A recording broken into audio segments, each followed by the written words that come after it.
October 15th, 1958. The date burns in my memory like a brand. It was the day I discovered the baby booty that would unravel 25 years of carefully constructed lies. I was in our attic that Tuesday afternoon, my heart already pounding from an anxiety that had been building for weeks.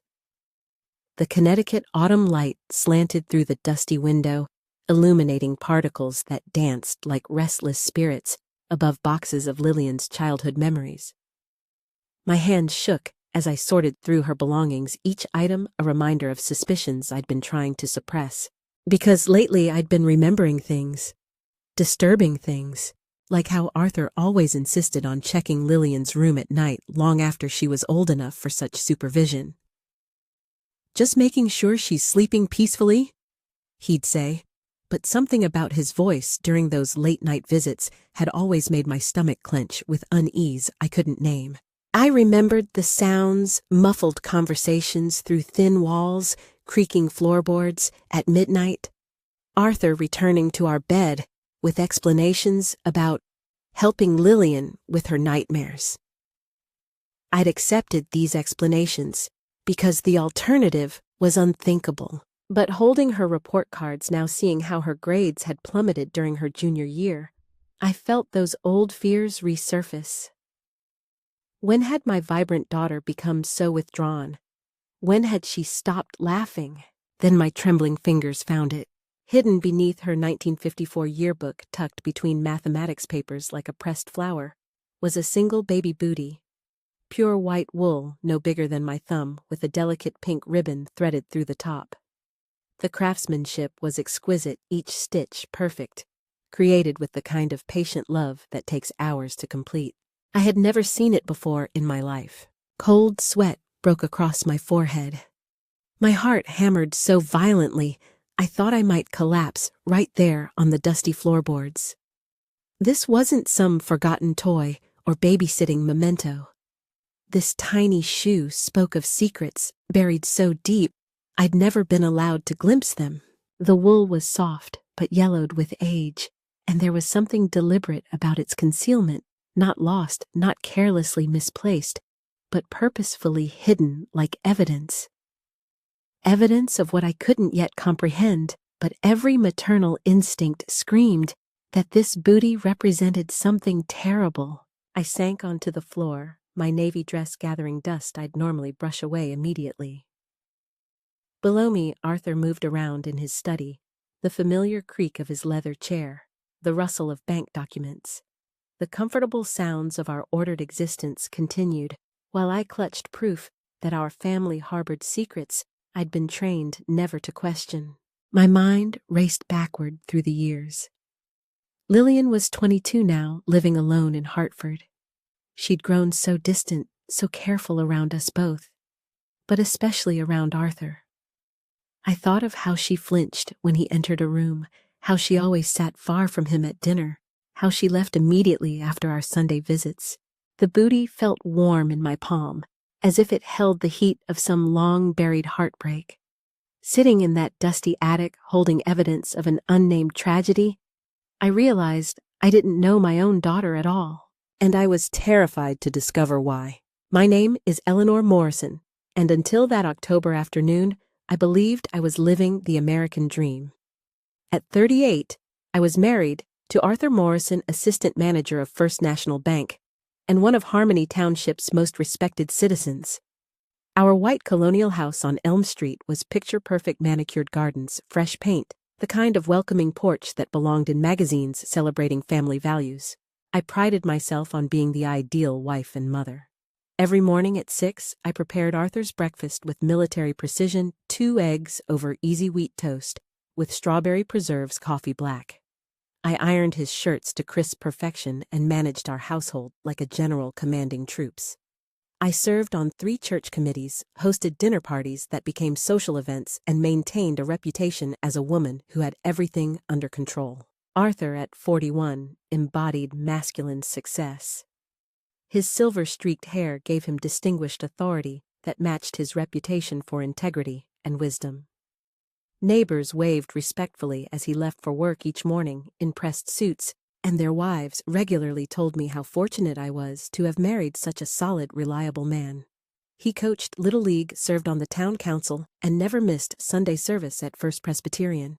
But it was our daughter who supposedly completed our picture of family perfection. Lillian had been born in 1936, a beautiful baby who grew into an accomplished young woman. She'd excelled at piano and French, earned straight A's throughout elementary school, and had been accepted to Wellesley College before choosing instead to take a secretarial position in Hartford. She wants independence before marriage, Arthur had explained to concerned friends. Shows good sense about the world. Yet something about Lillian troubled me deeply, though I'd never dared voice these concerns aloud.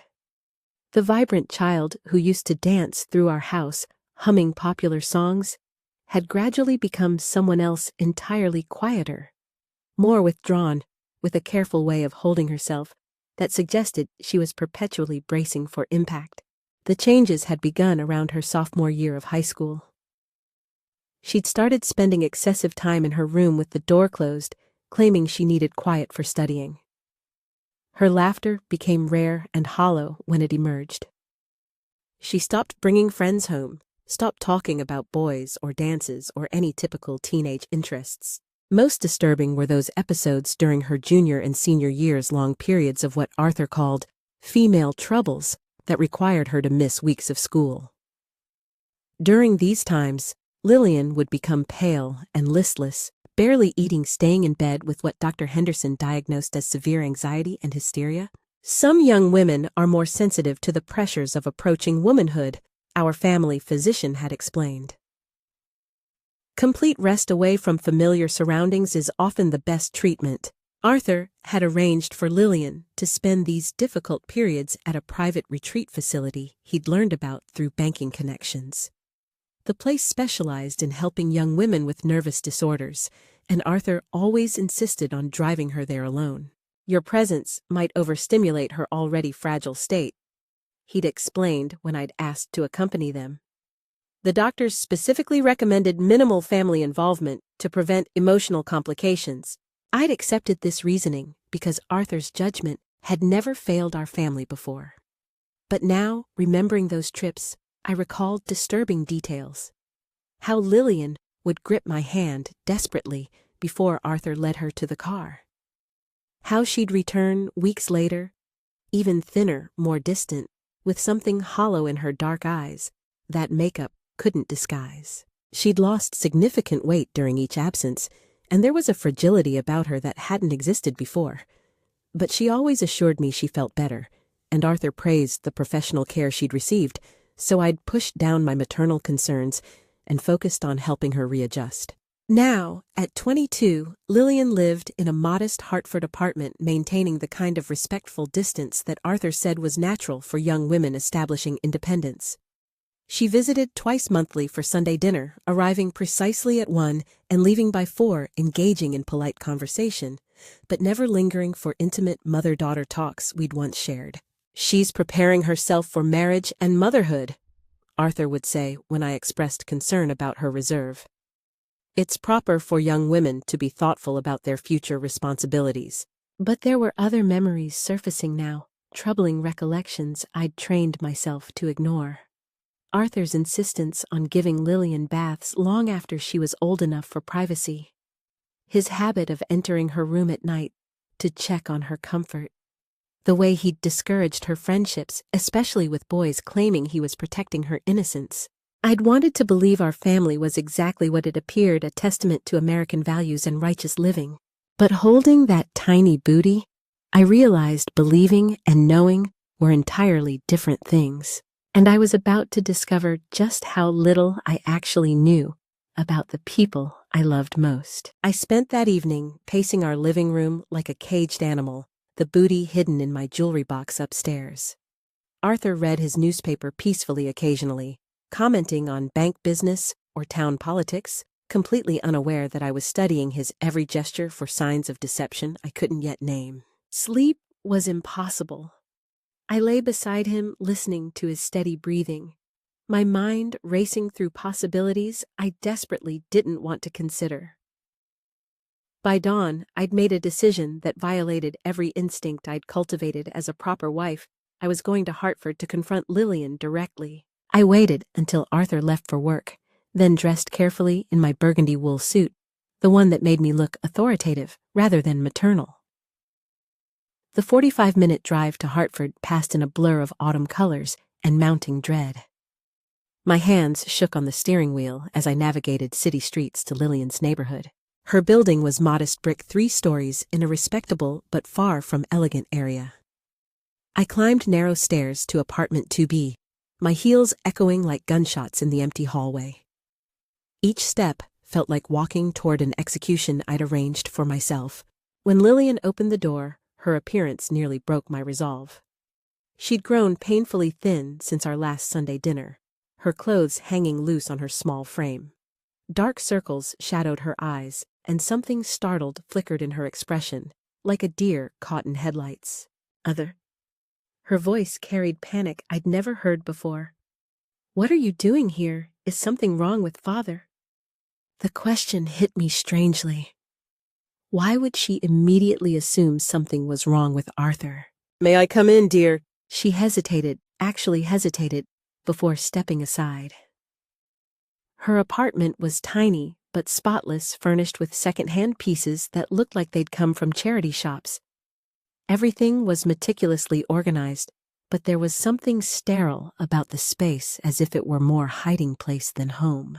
"I'll make tea," she said, moving toward her kitchenette with jerky, nervous movements. "Lillian, please sit down. I need to ask you about something." I pulled the booty from my purse and held it out to her.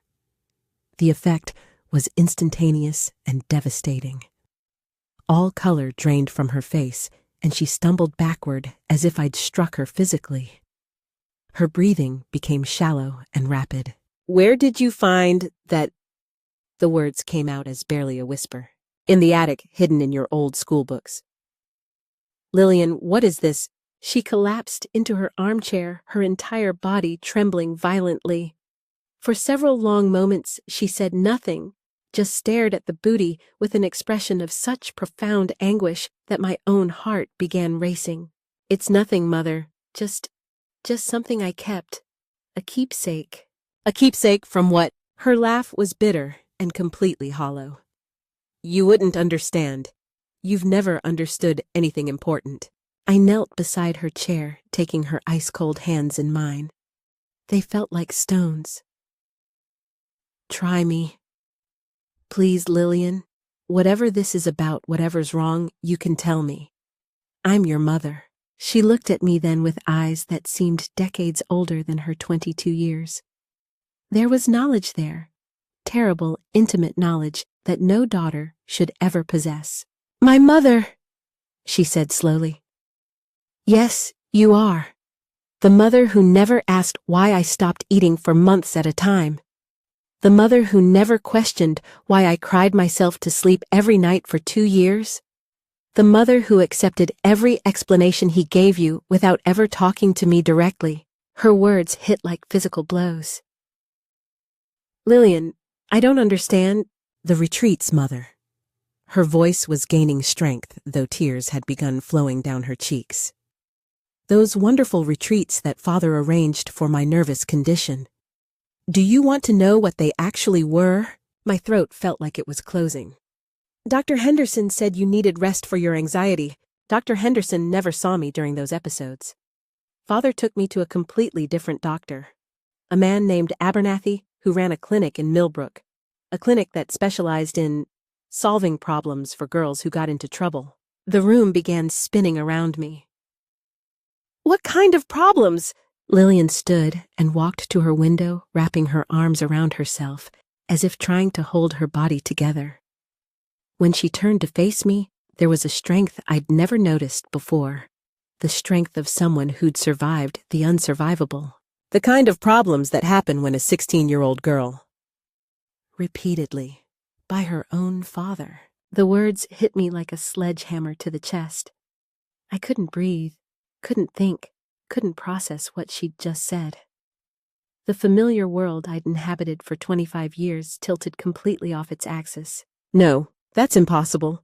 Your father loves you. He would never..." 5 times, mother. She turned to face me fully, and I saw steel in her spine that hadn't been there before. 5 pregnancies between my 16th and 18th birthdays. 5 trips to Dr. Abernathy's clinic to have them removed. 5 times that father told you I was having nervous breakdowns while he was actually cleaning up evidence of what he'd been doing to me every night for 2 years. I stood so abruptly I knocked over her side table, sending a lamp crashing to the floor. The sound of breaking glass seemed to echo endlessly in the tiny space. "You're sick," I heard myself saying desperately. "You're confused. This is some kind of breakdown. Is it?" Lillian's voice was steady now, resigned. "Then explain the booty, mother. Explain why I have it. Explain why I kept it hidden for 4 years. I don't know, but there has to be another explanation. It was the only thing I managed to save from the second pregnancy. I knitted it myself during the months when I was carrying his child. I hid it because I needed something to prove to myself that it had been real, that those babies had existed even if they weren't allowed to live."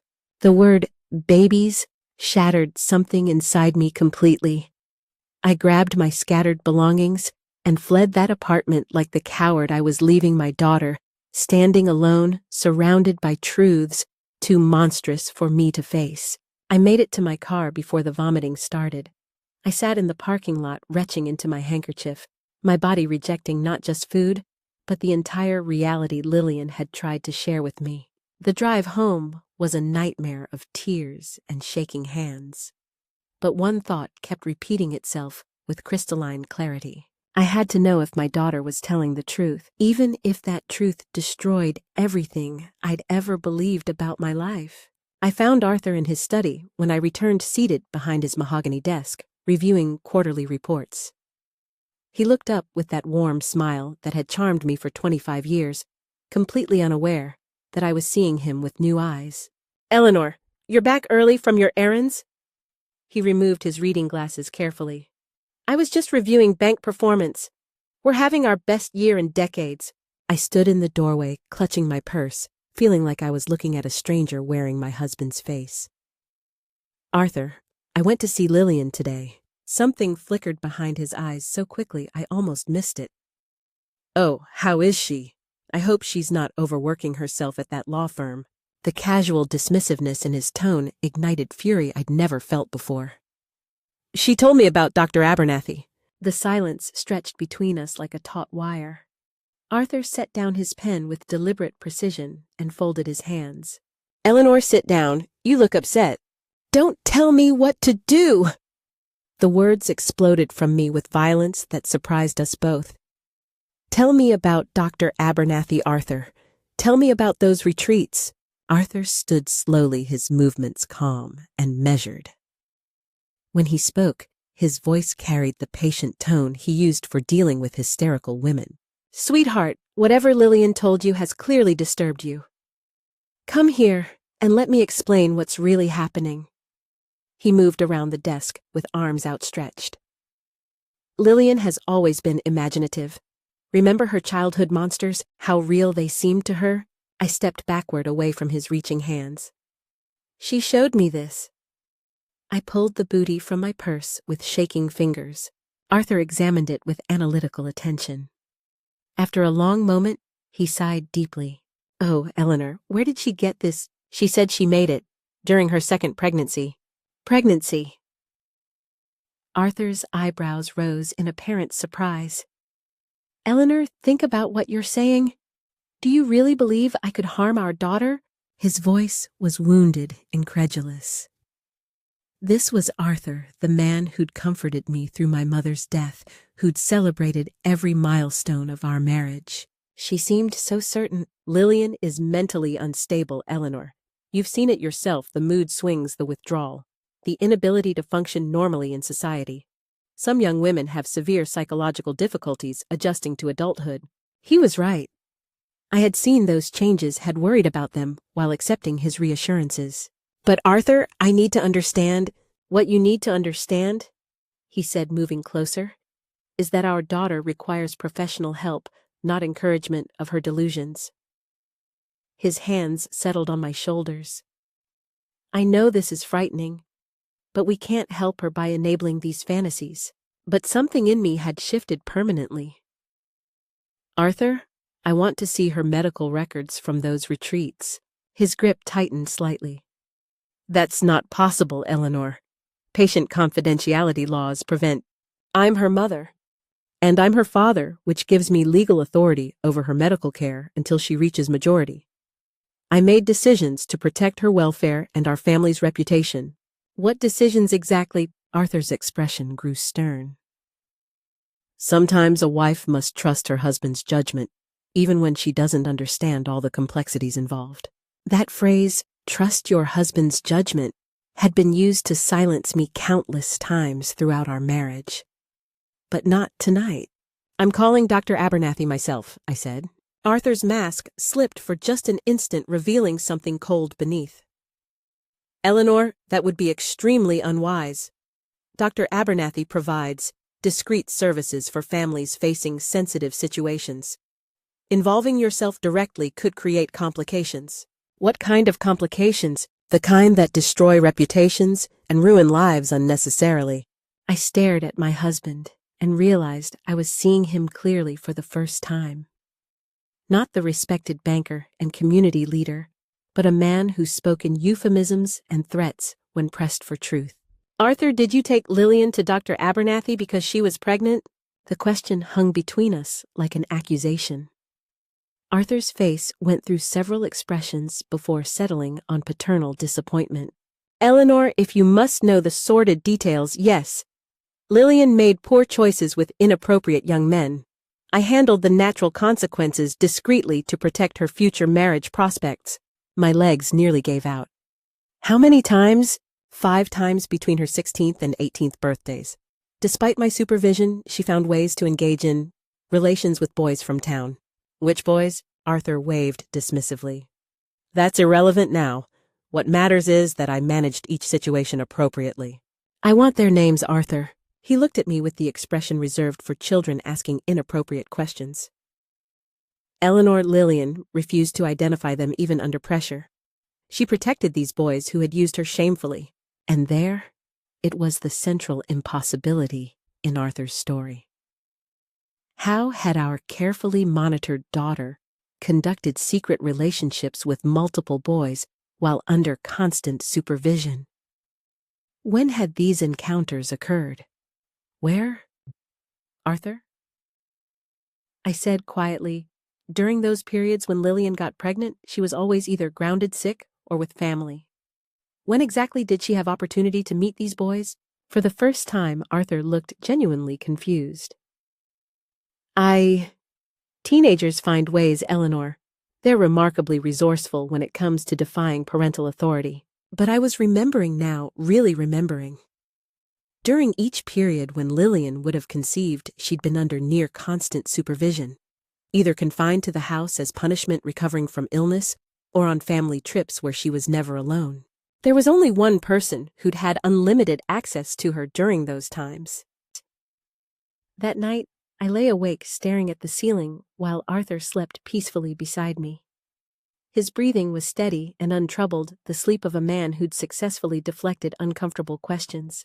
But I was no longer willing to accept deflection as truth. Tomorrow, I would find Dr. Abernathy myself. The next morning, I called in sick to my church committee obligations and drove straight to Millbrook. The 3-hour journey through rural Connecticut gave me time to really think about the man I'd shared a bed with for 25 years. Millbrook was barely a town, one main street, a diner, a few shops, and Dr. Abernathy's clinic on the outskirts. The building was modest white clapboard with a discreet sign. I sat in my car for 20 minutes watching. 3 young women entered during that time, each accompanied by older men who looked like fathers. None of the girls appeared happy to be there. The waiting room was sterile and quiet. The receptionist, a woman in her 50s with kind but guarded eyes, looked up when I entered. I'm Eleanor Morrison. I'd like to speak with Dr. Abernathy about my daughter Lillian, who was treated here several years ago. One moment, please. Dr. Abernathy was perhaps 65 with silver hair and the weary bearing of someone who'd spent his career dealing with family secrets. His office was spartanly furnished, but clean. Mrs. Morrison, I must remind you that patient records are strictly confidential. I'm not asking for details, I said, surprised by my steady voice. I need to understand what type of care my daughter received. He studied me with practiced assessment. Mrs. Morrison, your husband brought your daughter here 5 times between March 1954 and August 1955. Each time she was 12 to 16 weeks pregnant. Each time we provided the termination services your husband requested. The clinical precision made it worse somehow. Who was responsible for her pregnancies? Dr. Abernathy's expression became carefully blank. I don't investigate circumstances, Mrs. Morrison. My role is providing medical services, not judging family dynamics. But surely you suspected— I suspected many things over the years. But suspicion without proof is merely gossip. He leaned forward slightly. However, I will say this. In 40 years of practice, I've learned to recognize certain patterns. Your daughter exhibited signs consistent with ongoing abuse, rather than consensual relations with peers. The words hit me like ice water. What kind of signs? Physical trauma indicating force? Psychological withdrawal suggesting long-term manipulation? And most telling, her complete terror of the older man who brought her here, despite his gentle public behavior. I drove home in a daze, Dr. Abernathy's words echoing in my mind. Back in Harmony Township, I went straight to Arthur's study. If he was hiding payments to Dr. Abernathy, what else might he be concealing? In his locked filing cabinet, I found the key hidden behind his law books. I discovered a collection of documents that made my blood freeze. Bank statements showing regular payments not just to Dr. Abernathy, but to a private investigator in Hartford. The invoices were marked Surveillance Services, Daughter Monitoring. Arthur had been having Lillian watched. Even in her adult life, even living independently, he'd been tracking her movements, her relationships, her activities. But worse than the surveillance was what I found beneath the financial records, a leather-bound journal in Arthur's handwriting. The entries began in 1953, when Lillian was 17. March 15, 1953. Lillian continues to resist guidance regarding appropriate behavior. Discussed consequences of defiance. She seems to understand now. April 2, 1953. Lillian's attitude improving. More compliant and respectful. Eleanor notices she's quieter, which is beneficial for family harmony. May 20, 1953. Situation with Lillian requires increased attention. Eleanor mustn't be involved. She lacks necessary firmness for discipline. The entries continued for 2 years, becoming increasingly explicit about disciplinary sessions and teaching appropriate submission. The final entries from 1955 described arrangements with Dr. Abernathy as necessary cleanup following educational periods. I sat in Arthur's chair, surrounded by evidence of systematic abuse documented in his own hand. He hadn't just violated our daughter, he'd kept detailed records as if her suffering were a business transaction requiring careful documentation. The front door slammed. Arthur was home early from the bank. "Eleanor, where are you?" I quickly returned everything to its place and locked the cabinet, but my hands were shaking so violently I could barely turn the key. "In your study, dear," I called, trying to keep my voice normal. Arthur entered with flowers, white roses, my favorites. He kissed my cheek and asked about my day with genuine warmth. I watched his face, searching for signs of the monster his journal revealed, but saw only familiar features I'd loved for decades. "You seem tense, Eleanor. Perhaps Dr. Henderson could prescribe something for your nerves." There was that word again, nerves, used to explain away any inconvenient female concerns. "Arthur," I said carefully, "when you took Lillian to those retreats, did she ever tell you she was frightened?" His hand stilled on my shoulder. "Frightened of what? Of whoever was responsible for her condition." Arthur sighed deeply. Eleanor, disturbed young women often create elaborate stories to avoid taking responsibility for their actions. Lillian made several accusations during those difficult years against teachers, neighbors, even family members. The doctors explained this is common in cases of severe hysteria. What kind of accusations did she make against family members? Arthur looked uncomfortable for the first time. Nothing worth repeating. Confused fantasies brought on by guilt and shame over her behavior. That night, I lay awake listening to Arthur's breathing and thinking about his journal entries. The man sleeping beside me had documented years of abuse in his own handwriting, yet he seemed genuinely convinced he'd been protecting our family. The next morning, while Arthur attended his Rotary meeting, I called Lillian from the kitchen phone. Mother. Her voice was surprised and wary. Lillian, I need to ask you something directly. During those years when you were sick, did he ever attack you inappropriately? The silence stretched so long I thought she'd hung up. Mother, why are you asking me this now? Because I found his journal. Because I spoke with Dr. Abernathy. Because I finally understand what really happened to you. I heard her sharp intake of breath. You found his journal, hidden in his filing cabinet. Lillian, he wrote everything down. Every session. Every trip to the clinic. Everything. She began crying, then deep, wrenching sobs that seemed to come from years of buried pain. I tried to tell you, Mother. So many times I tried. But you always believed his explanations instead. I know, I failed you completely.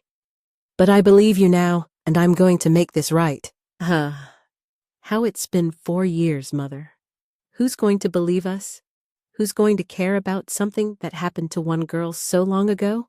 I thought about Arthur's upcoming Man of the Year award, about the 300 people who would gather to celebrate his moral character and community leadership.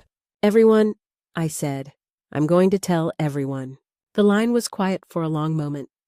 When Lillian spoke again, her voice was stronger. What do you need me to do? For the first time in years, we began planning something together, mother and daughter united in pursuit of truth, rather than divided by comfortable lies. Arthur had spent years constructing the perfect reputation to protect himself from consequences. But reputations, I was learning, could be destroyed as easily as they were built. 3 weeks remained until the Harmony Township Annual Gala, where Arthur would receive his Man of the Year award. I spent those weeks preparing meticulously, not for the speech they expected, but for the revelation that would destroy everything Arthur had built. But first, I needed to understand exactly what I was dealing with. The journal entries had been damning, but I needed the complete picture before I destroyed our lives publicly. On a Thursday afternoon, while Arthur was at the bank, I drove back to Hartford to meet Lillian at a small diner near her apartment. She arrived looking nervous, but determined, carrying a manila envelope. I brought something, she said, sliding the envelope across the table. I've been keeping records, too. Inside were pages from a diary she'd maintained during the worst years, entries describing Arthur's late-night visits, his threats about what would happen if she told anyone his explanations, that he was teaching her to be a proper wife for her future husband. December 3rd, 1954. Father came again tonight. Said Mother was sleeping and wouldn't wake up. Told me this was normal father-daughter education that all girls receive. Said if I told anyone, they wouldn't believe me because I'm known to be mentally unstable. January 15th, 1955. Missed my monthly again. Father says we'll take another vacation soon to fix the problem. Says Mother thinks these trips help my nerves, and it's better she doesn't know the real reason. March 8th, 1955, back from Dr. Abernathy's. Father was gentle in the car, bought me ice cream, said he was proud of how mature I'm becoming about family responsibilities. The entries revealed Arthur's systematic manipulation, how he'd convinced Lillian that his abuse was normal, even beneficial. How he'd used my ignorance as both weapon and shield, ensuring she understood that I would never believe her over him. Lillian, I said quietly, why didn't you ever try to run away? She looked up from her coffee with eyes that had seen too much. Where would I go, Mother? I was 16, had no money, no skills, and Father convinced me this happened in every family, that all fathers prepared their daughters this way. Her voice broke slightly. I thought you knew. I thought you were allowing it. The guilt hit me like a physical blow. You thought I knew? Father said you did. He said you'd agreed it was necessary for my development, but were too delicate to discuss such matters directly. I reached across the table and took her hands. Lillian, I swear to you, I had no idea. If I had known, I would have protected you. She studied my face carefully. I believe you now. But Mother, what you're planning exposing Father publicly, it won't just destroy him. It'll destroy you too. I don't care about myself anymore. I care about making sure no one ever doubts your truth again. We spent the next hour planning my revelation for the gala. Lillian would attend as my guest, something she'd never done before, claiming the social events made her uncomfortable. Now, I understood why. Are you sure you want to be there when I tell them? I asked, her jaw set with determination I'd never seen before. I've been hiding from the truth for 4 years. It's time I faced it publicly. As we prepared to leave the diner, Lillian grabbed my arm. Mother, there's something else you should know. Father's been watching me. I've seen the same man outside my building several times taking photographs. The private investigator. Arthur was still monitoring her, still controlling her life from a distance. How long has this been going on? Since I moved out. I think Father wants to make sure I never tell anyone what happened. That evening, Arthur came home with his usual flowers and warm greetings. But now, I could see the calculation behind his gestures. The way he monitored my responses gauged my mood, adjusted his behavior accordingly. During dinner, I tested him. Arthur, I've been thinking about inviting Lillian to the gala as my guest. He paused with his fork halfway to his mouth. That's not necessary, Eleanor. These events can be overwhelming for someone with Lillian's sensitivities, but she's part of our family. People might think it odd if she's not there for your special night. Arthur's smile became strained. Lillian prefers to avoid large social gatherings. It's better not to force her into situations that might trigger another episode. Even now, he was using her supposed mental fragility to isolate her to prevent her from being present when he received public acclaim for being an exemplary father. I think she'd like to come, I insisted. I'll ask her myself. Something flickered in Arthur's eyes, a flash of the controller beneath the loving husband facade. Eleanor, I think you should leave Lillian's social decisions to me. As her father, I understand her limitations better than you do. That phrase, leave it to me, had governed our entire marriage. Arthur making decisions about our finances, our social calendar, our daughter's welfare, while I played the role of grateful, trusting wife. But I was done trusting Arthur's judgment about anything. I'll call her tonight, I said firmly. Arthur's jaw tightened almost imperceptibly. Eleanor, sometimes I wonder if you're developing the same nervous tendencies as our daughter. Perhaps Dr. Henderson should examine you both. The threat was subtle, but clear step out of line, and I too could be labeled mentally unstable, my credibility destroyed before I could damage his reputation. I smiled sweetly and agreed that perhaps I had been feeling overwhelmed lately. But inside I was steeling myself for war. Arthur had underestimated me for 25 years. He was about to learn that his greatest mistake wasn't abusing our daughter. It was assuming I would stay silent once I knew the truth. With 2 weeks remaining until the gala, I faced the crushing reality of what I was planning to do. Destroying Arthur publicly wouldn't just end my marriage, it would obliterate my entire existence as I knew it. This was 1958. I was a woman with no independent income, no career, no social standing, separate from my husband's reputation. Arthur was assistant bank manager, town council member, pillar of First Presbyterian Church. In our conservative community, his word would always carry more weight than mine. I spent sleepless nights researching my options at the Hartford Public Library. The legal texts I found were devastating. In Connecticut, wives had severely limited rights to testify against their husbands. Even with Arthur's journal as evidence, the legal system was designed to protect men like him. The few cases I discovered of fathers accused of abusing their children had ended in acquittals when daughters were deemed unreliable witnesses due to their emotional trauma. Defense attorneys routinely argued that disturbed young women invented elaborate fantasies to explain psychological problems. Arthur had chosen his victims perfectly, a wife with no resources, and a daughter whose credibility had been systematically undermined by years of mental health diagnoses. But as I sat surrounded by legal texts that offered no hope of justice through official channels, I remembered something crucial. Arthur's greatest vulnerability wasn't legal consequences, but his reputation in the community. His entire identity depended on being seen as the perfect husband, father, and citizen. His self-worth was built on respect and admiration from neighbors who trusted him with their money, their votes, their moral guidance. The gala represented his moment of greatest triumph. 300 community leaders gathered to celebrate his exemplary character. What if instead of honoring him, I used that platform to expose the truth? It would be social suicide. I would become a pariah, the hysterical wife who'd made monstrous accusations against a beloved community leader. But I would also give Lillian something she'd never had: public vindication of her truth. My planning was interrupted by an unexpected visitor. Mrs. Patricia Williams, president of the Ladies' Auxiliary, knocked on my door Thursday afternoon with a concerned expression.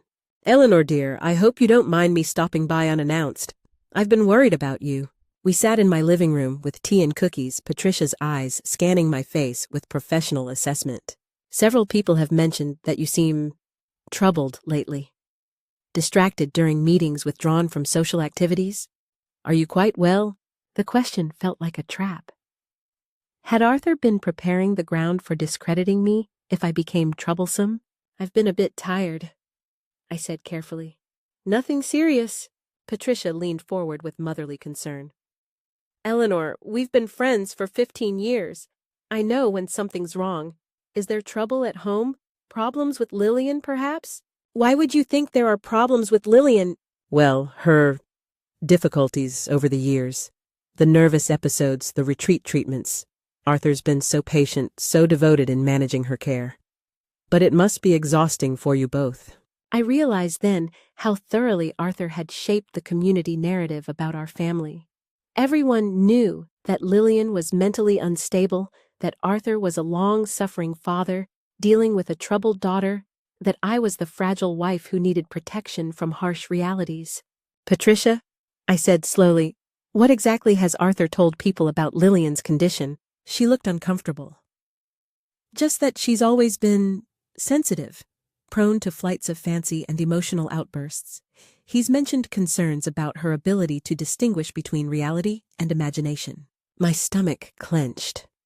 Arthur had been systematically discrediting Lillian for years, ensuring that if she ever tried to tell the truth, she'd already be dismissed as unreliable.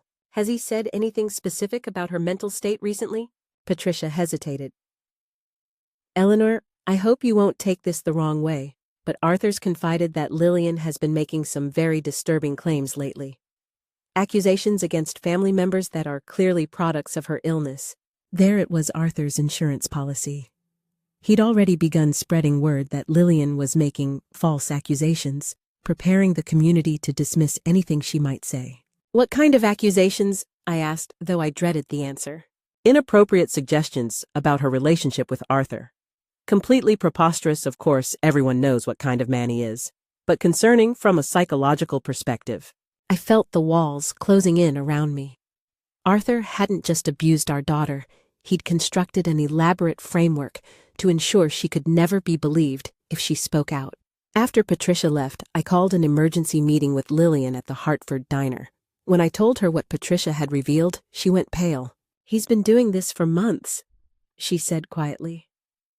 "Preparing people to think I'm completely delusional if I ever try to tell the truth. Which means when I expose him at the gala, they'll assume I've been infected by your delusions." We sat in silence, both understanding that Arthur had built the perfect trap. His reputation protected him from suspicion, while our reputations had been carefully destroyed in advance. "Mother," Lillian said finally, "maybe we should reconsider this plan. Maybe there's another way." But I thought about Arthur's journal, about 4 years of documented abuse, about the private investigator still watching Lillian's apartment. Arthur would never stop controlling our lives unless his power was completely broken. "No," I said firmly. "We're going through with this, But I need you to understand, when I tell the truth at that gala, it's going to get ugly. People will say terrible things about both of us." Lillian straightened her shoulders. "I've been living with terrible things being said about me for years. At least this time they'll be said because I told the truth, instead of because I kept quiet." That evening, Arthur came home with news that made my blood run cold. "I've arranged for Dr. Henderson to have a private conversation with you next week," he announced casually over dinner. "Just a routine checkup to make sure you're handling the stress of recent events appropriately." "What recent events?" Arthur's smile was gentle, but his eyes were calculating. "Your mood changes your unusual questions about Lillian's medical history. I'm concerned you might be developing similar psychological vulnerabilities." The threat was clear: submit to psychiatric evaluation that could be used to discredit me or face consequences. Arthur was moving to have me declared mentally unstable before I could damage him. But he'd made one crucial mistake. He'd given me a deadline. Whatever I was going to do, it had to happen before Dr. Henderson's evaluation. The gala was in 6 days. I had less than a week to destroy the man I'd loved for 25 years. November 15th dawned with crystalline clarity, frost turning our lawn into a glittering landscape that seemed to mock the darkness I carried inside. Today was the day I would either save my daughter or destroy us all. I woke before dawn, my stomach churning with terror and determination. Arthur slept peacefully beside me, occasionally murmuring contentedly in his dreams. Looking at his relaxed face, I could almost convince myself I was planning to murder an innocent man. But then I remembered Lillian's diary entries, the private investigator's surveillance reports, Arthur's own journal documenting years of abuse as if it were routine business correspondence. I dressed with unusual care, selecting a midnight blue evening gown that made me look authoritative rather than decorative fitted bodice flowing skirt, and a neckline that suggested sophistication without impropriety. I spent 2 hours on hair and makeup, understanding that my appearance would be scrutinized by everyone in attendance. Arthur was in exceptionally high spirits, humming while he shaved and chattering about the evening's festivities. 25 years of community service culminating in this recognition, he said, adjusting his bow tie with obvious pride. "It feels like validation of everything we've built together, Eleanor." I watched him in the mirror, this man I'd loved for most of my adult life. He looked exactly as he had on our wedding day, distinguished, confident, radiating moral certainty that made people trust him instinctively. "You deserve this honor," I said, meaning it in ways he could never understand. The Elmwood Country Club had been transformed into something from a fairy tale. Golden ribbons and autumn chrysanthemums decorated every surface, and the ballroom glowed with warm crystal chandelier light. The air was heavy with the scent of flowers and expensive perfume. Round tables covered in pristine white linens filled the space, each set with the club's finest china and silverware. The guest list represented everyone who mattered in Harmony Township, 300 people, including bank presidents and shop owners, doctors and lawyers, the mayor and his entire council clergy from every major denomination. These were the moral arbiters of our community, gathered to celebrate one of their most exemplary members. Lillian arrived as planned, looking elegant but nervous in a simple black dress. It was the first time she'd attended a community event since high school graduation. Several people commented on how mature and composed she appeared, what a credit she was to Arthur's parenting. "She's grown into such a lovely young woman," Mrs. Patterson observed during cocktail hour. "Arthur must be so proud of how well she's overcome her earlier difficulties." I watched Arthur across the room, accepting congratulations with humble grace, while keeping one eye on Lillian and me. He was nervous about her presence, I could tell by the way his smile became strained whenever someone mentioned her recovery from her teenage problems. We were seated at the head table with other honorees and their families. During dinner, conversation flowed around familiar topics: property values and school elections, holiday plans, and family news. Arthur was charming throughout the meal, speaking eloquently about civic duty and moral leadership.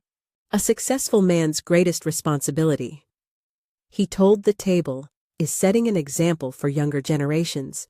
Our actions shape the character of our entire community. The irony was so profound, I nearly choked on my wine. As the formal program began, my heart started racing. The mayor spoke about recognizing outstanding citizenship. The bank president praised Arthur's professional dedication. A town council representative lauded his volunteer work and family values. Finally, Arthur was called to the podium. The applause was thunderous, genuine admiration from people who'd watched him serve their community for decades. He stood in his elegant tuxedo, silver hair gleaming, and delivered his prepared speech about duty, honor, and American family values. A man's greatest achievement, he concluded, his voice carrying clearly through the silent ballroom, isn't measured in professional success, but in the family he builds and the values he passes to future generations. My wife Eleanor and daughter Lillian are my greatest accomplishments. Everything I've done in service to this community has been motivated by creating a world worthy of their goodness and trust. The standing ovation lasted nearly 5 minutes. People rose with glowing faces, their applause expressing genuine love for this man they saw as embodying everything they valued. Arthur looked directly at me and smiled, that warm, confident expression that had charmed me for 25 years. When silence finally returned, the master of ceremonies approached the microphone. Ladies and gentlemen, we're honored to hear from Mrs. Eleanor Morrison, who will share personal reflections about this year's Man of the Year recipient. This was my moment. I could still deliver the loving tribute everyone expected and return to our comfortable lives. Arthur's expression was encouraging as I stood and smoothed my evening gown. I walked to the podium on unsteady legs, my heels clicking against hardwood like a countdown timer. The room was absolutely quiet. 300 expectant faces turned toward me with warm anticipation. I gripped the podium and looked out at the sea of familiar faces. Then I turned to Arthur, whose expression radiated love and complete confidence in what I was about to say. Thank you for this wonderful evening. I began, my voice steady and clear. For 25 years, I've had the privilege of knowing Arthur not just as the public figure you admire, but as a private man, as a husband and father. Encouraging nods rippled through the audience. Arthur's smile broadened. The Arthur you know is indeed a man of remarkable accomplishments. He's built a successful career, served this community with distinction, and maintained a reputation for integrity that is truly impressive. More nods of approval. Women smiled at me with the shared understanding of wives proud of their husbands. But the Arthur I know, the private man behind this public image, has accomplished something even more extraordinary. I paused, letting the silence build, watching faces turn toward me with increased attention. He has maintained his exemplary reputation while systematically attacking our daughter for 2 years, the ages of 16 and 18, and arranging for those pregnancies to be terminated at a clinic in Millbrook, all while convincing everyone that she was suffering from nervous exhaustion. The silence that followed was absolute and terrifying. 300 people had stopped breathing simultaneously. I continued in the same calm tone, my voice cutting through the shocked stillness. I discovered this truth 4 weeks ago when I found financial records of payments to Dr. Abernathy's clinic, along with Arthur's personal journal documenting each incident of abuse in his own handwriting. The first gasps began rippling through the crowd like stones thrown into still water. Someone whispered, "Dear God," and several women pressed hands to their mouths. But I kept speaking. Arthur doesn't deny what he did.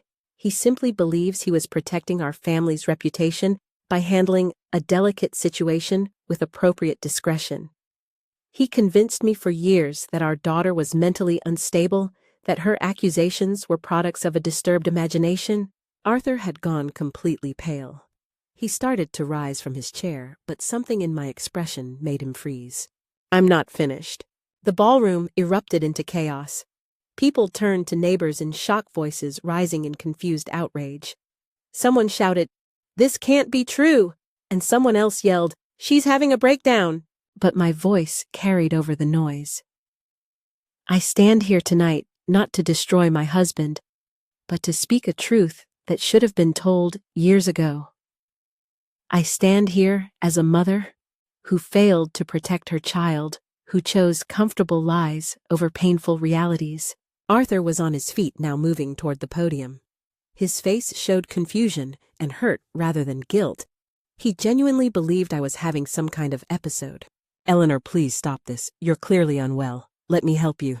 He reached for my arm, but I pulled away and returned to the microphone. "I stand here to say that my daughter deserved a mother who would listen to her truth instead of protecting lies. She deserved a family that would choose her welfare over their reputation." Security guards appeared at the room's edges, pushing through the increasingly agitated crowd. Arthur grabbed my arm more firmly this time. "Eleanor, you're having a mental breakdown. These accusations are impossible." I pulled free one final time. "The man you're honoring spent 2 years raping his own daughter and convinced everyone, including me, that she was the problem.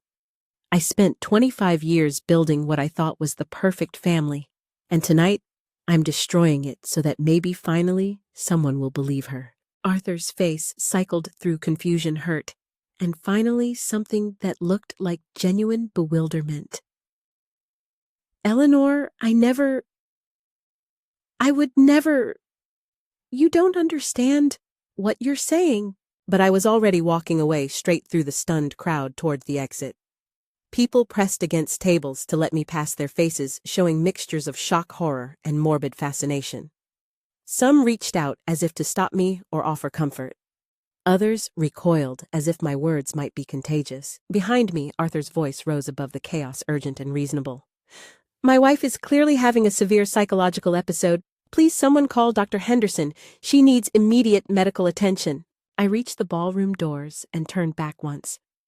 Arthur stood at the podium, looking genuinely confused and hurt, like a child who couldn't understand why everyone was suddenly angry with him.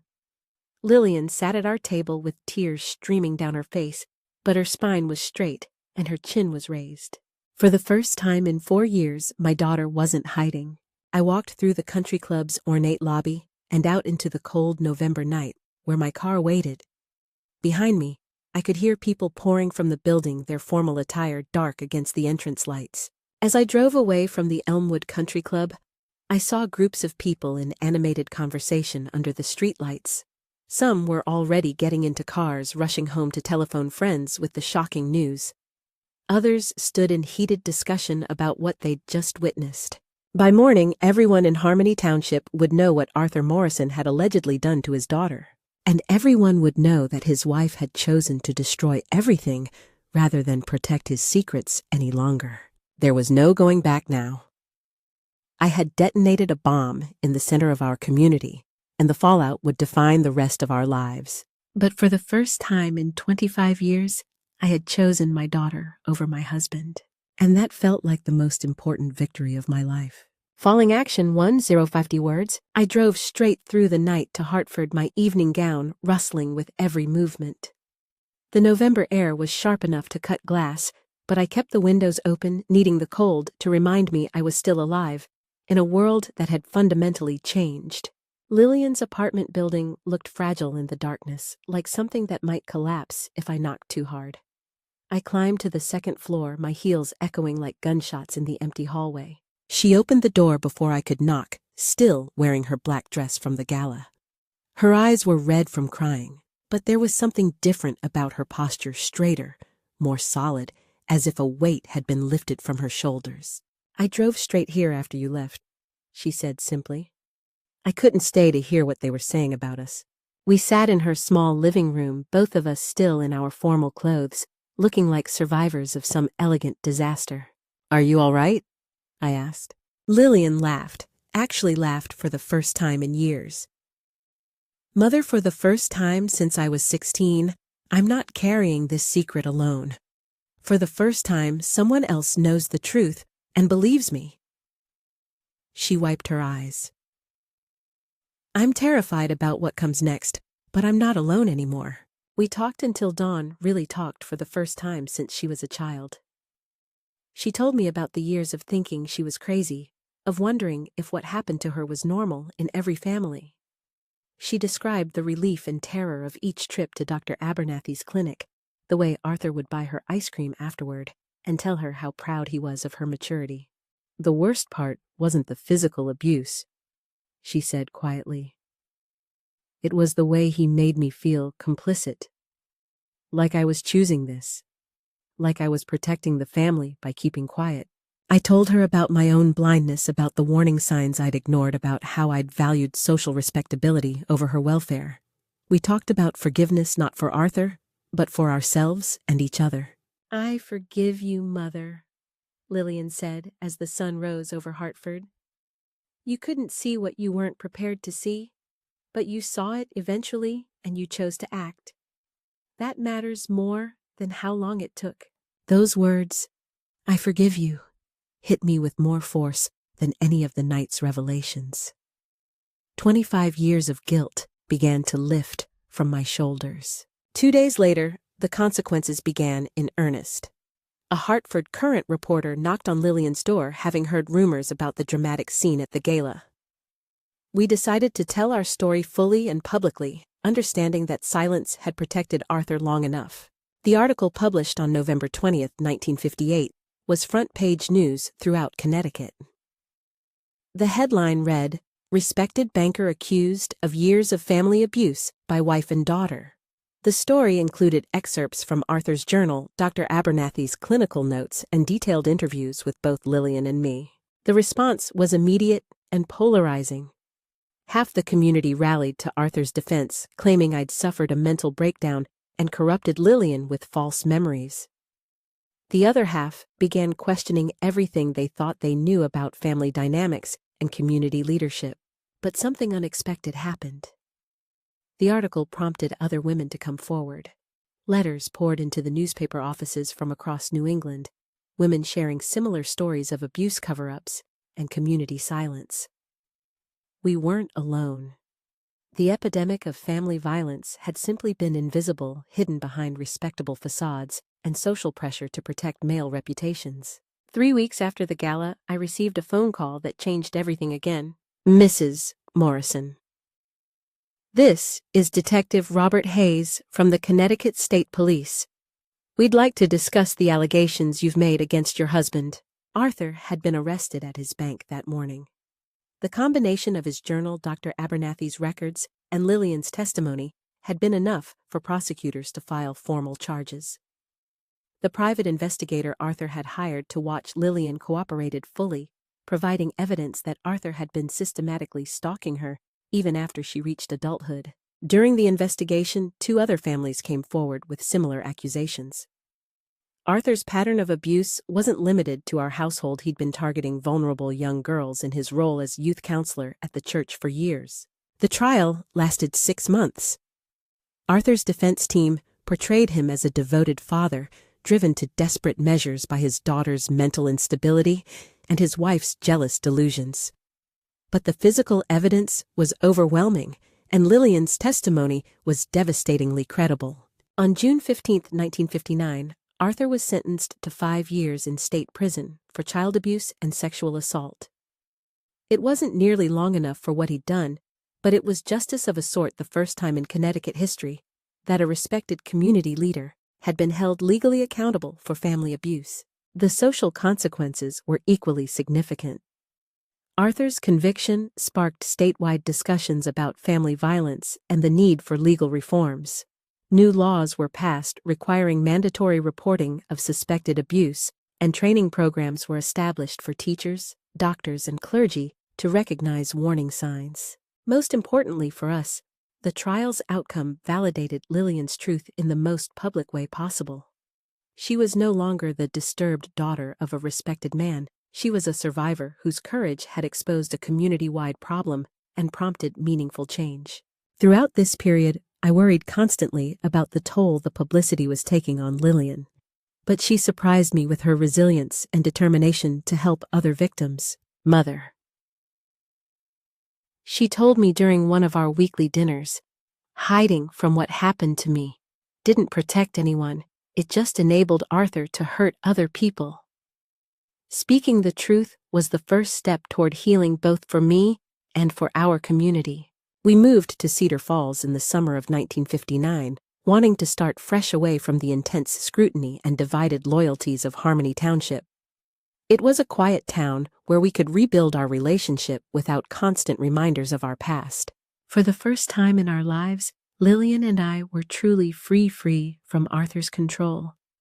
Free from the pressure to maintain perfect appearances. Free to build something real and honest together. The healing process would take years, but we finally had the foundation of trust necessary to begin that work. Cedar Falls became our sanctuary.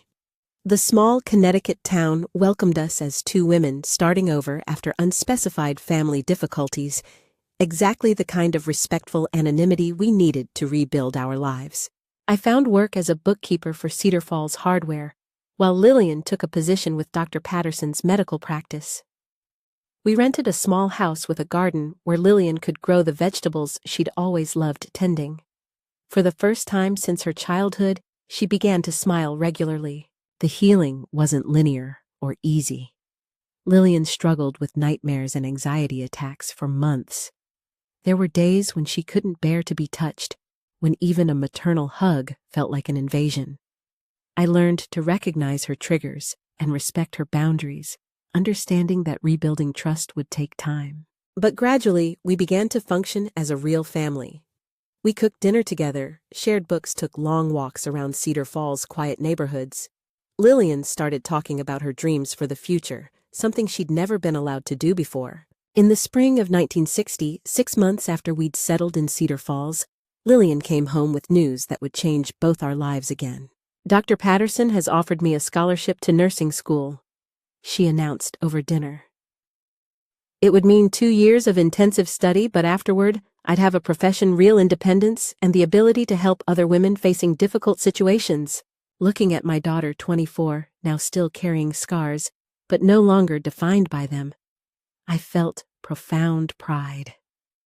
Not the artificial satisfaction I'd known in Harmony Township, but genuine admiration for her courage and determination to transform survival into service. Then you absolutely should do it, I said. We'll make it work financially. Lillian excelled in nursing school, specializing in obstetric care and trauma response. Her professors noted her exceptional empathy and skill in working with patients who'd experienced abuse or difficult pregnancies. She seemed to have an intuitive understanding of how to help women feel safe and believed when sharing traumatic experiences. During her final year of nursing school, Lillian approached me with an idea that would expand our impact far beyond Cedar Falls. Mother, I've been corresponding with other survivors who contacted us after the newspaper articles. There are dozens of women across New England who've had experiences similar to mine, family abuse, community cover-ups, legal systems that failed to protect them. She pulled out a thick folder of letters. I want to start a support group, not just for survivors, but for their families too. People who need help understanding how to rebuild after abuse, how to recognize warning signs, how to support loved ones through recovery. The Cedar Falls Survivors Support Network held its first meeting in our living room in October 1961, with 8 women attending. Within 6 months, we'd moved to the community center and were hosting monthly meetings for nearly 50 participants. Word spread throughout Connecticut and into neighboring states. The support group evolved into something larger, a formal organization that provided counseling services, legal advocacy, and educational programs for communities struggling with family violence. Lillian became the organization's first director, using her nursing background to develop trauma-informed care protocols that were later adopted by hospitals throughout New England. But our most significant contribution came in the form of a book. In early 1962, Margaret Sinclair, the journalist who'd first covered our story, approached us about expanding our experiences into a full memoir. Your story sparked important conversations, she explained. But a book could reach a national audience and potentially influence federal policy on family protection. I was hesitant, initially worried about reliving painful memories and exposing ourselves to further scrutiny. But Lillian convinced me that sharing our complete story could prevent other families from experiencing what we'd endured. We spent 6 months working with Margaret to craft a detailed account of our experiences from my initial discovery of the booty through Arthur's conviction and our recovery process. The book, titled The Perfect Family: A Mother's Journey from Denial to Truth, was published by Harper & Row in September 1962. The response was overwhelming. Within 3 months, the book had sold over 100,000 copies and sparked national conversations about family violence, community responsibility, and the need for legal reforms to protect children and support survivors. More importantly, the book prompted federal legislation. The Family Protection Act of 1963, directly inspired by our story, established national standards for investigating family abuse cases and mandated training for law enforcement officers, teachers, and healthcare workers in recognizing and responding to domestic violence. On December 15, 1962, exactly 4 years after Arthur's conviction, Lillian and I received the National Women's Service Award from President Kennedy for our contributions to child protection and family advocacy. Standing in the White House Rose Garden, watching my daughter shake hands with the president, while cameras captured the moment, I felt a pride deeper than any social recognition I'd ever received. Mrs. Morrison, President Kennedy said as he presented our awards, "Your courage in speaking truth about family violence has protected countless children across America. Your daughter's work with survivors represents the best of American service to others." That evening, in our hotel room overlooking the Potomac River, Lillian and I reflected on the journey that had brought us from that dusty attic in Harmony Township to the White House. "Do you ever regret it?" she asked. "Destroying our old life, losing everything you'd worked to build." I thought about our house on Elm Street, with its perfect gardens and respectable neighbors. I thought about the woman I'd been carefully arranged, socially acceptable, willfully blind to the suffering happening under my own roof. "Never," I said with complete certainty. The life we lost was built on lies and sustained by silence. The life we have now, difficult as it's been, is built on truth and service to others. I'd rather have 1 day of real life than 25 years of perfect pretense. Lillian smiled, the genuine, unguarded smile I hadn't seen since her childhood. "I love you, Mother. Not just for what you did at the gala, but for what you've become since then. For choosing growth over comfort, truth over reputation." As I write these final words in our Cedar Falls home in late 1962, I can see Lillian through the kitchen window, tending the garden she's cultivated with such care. She never married, but she's built a life filled with purpose, meaningful relationships, and the knowledge that her survival has helped protect other children. The Cedar Falls Survivor Support Network now operates in 12 states, and our book continues to influence policy discussions about family protection. Arthur was released from prison in 1964, but disappeared from public life entirely. His reputation permanently destroyed, and his ability to harm others severely limited. I found out that my husband got our daughter pregnant 5 times without me knowing. And that's when I realized that the perfect family I built was a cage I had locked her in myself. But I also learned that sometimes the greatest act of love is the willingness to destroy everything you think you want to save what actually matters. Sometimes truth doesn't set you free immediately.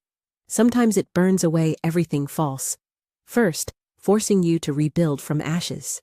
What grows from those ashes, if you tend it with courage and honesty, can be stronger and more beautiful than anything that came before.